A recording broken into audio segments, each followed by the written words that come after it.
స్వాగతం.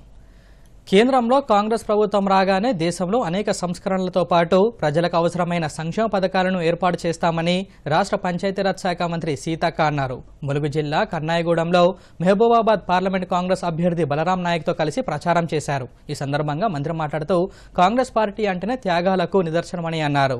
బ్యాంకింగ్ వ్యవస్థ, భూ సంస్కరణల చట్టంతో పాటు విద్యా హక్కు చట్టం, సమాచారం హక్కు చట్టం లాంటి అనేక సంస్కరణలను ప్రవేశపెట్టిందని కాంగ్రెస్ ప్రభుత్వమే అని గుర్తు చేశారు. రాబోయే ఎన్నికల్లో కాంగ్రెస్ పార్టీ అభ్యర్థులను భారీ మెజారిటీతో గెలిపించేందుకు ప్రతి కార్యకర్త కృషి చేయాలని కోరారు. ఇవాళ విద్యా హక్కు చట్టం ప్రతి చిన్న పిల్లగాడు 6 ఏళ్ల నుంచి ఉన్నటువంటి వాళ్ళందరికీ కూడా విద్యా హక్కు చట్టం, సమాచార హక్కు చట్టం, ఇక్కడ ఆఫీసులో ఏం జరుగుతుంది, ఏది నిధులు తిన్నారు, ఏమొచ్చింది తెలుసుకునే హక్కు చట్టం కూడా కాంగ్రెస్ తెచ్చింది. కోడ్ భూముల హక్కు చట్టం, అసైన్ భూముల హక్కు చట్టం, మరి అదే విధంగా మరి ఉపాధి హామీ చట్టం, ఇట్లా ఎన్నో మంచి జరిగితే వాళ్ళే తెచ్చిరు. పెద్ద నోట్ల రద్దు చేసిరు. పేదోళ్ళేమో బ్యాంకుల కాడ లైన్లలో నిలబడ్డారు.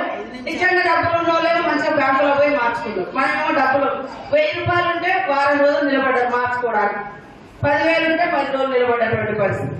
కాబట్టి దయచేసి 10 ఏళ్ళు మొదటి నుంచి కూడా మనం ఒకటే చెప్పినాం, 10 ఏళ్ళు టీఆర్ఎస్ కి ఇచ్చినాం, ఒక్కసారి కాంగ్రెస్ కి అన్నాం. ప్రజలు, రాష్ట్ర ప్రజలు కాంగ్రెస్ కి ఇచ్చిర్రు. 10 ఏళ్ళు బీజేపీకి ఇచ్చిర్రు. ఈసారి దేశంలో కూడా కాంగ్రెస్ వస్తుంది.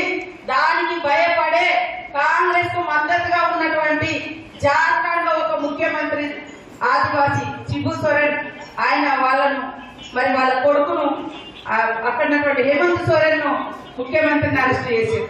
మరి నాకు ఢిల్లీ కేజ్రీవాల్ అరెస్ట్ చేశారు. అంతకుముందు మరి అనేక మంది ప్రభుత్వాలను కూల్చే ప్రయత్నం చేశారు.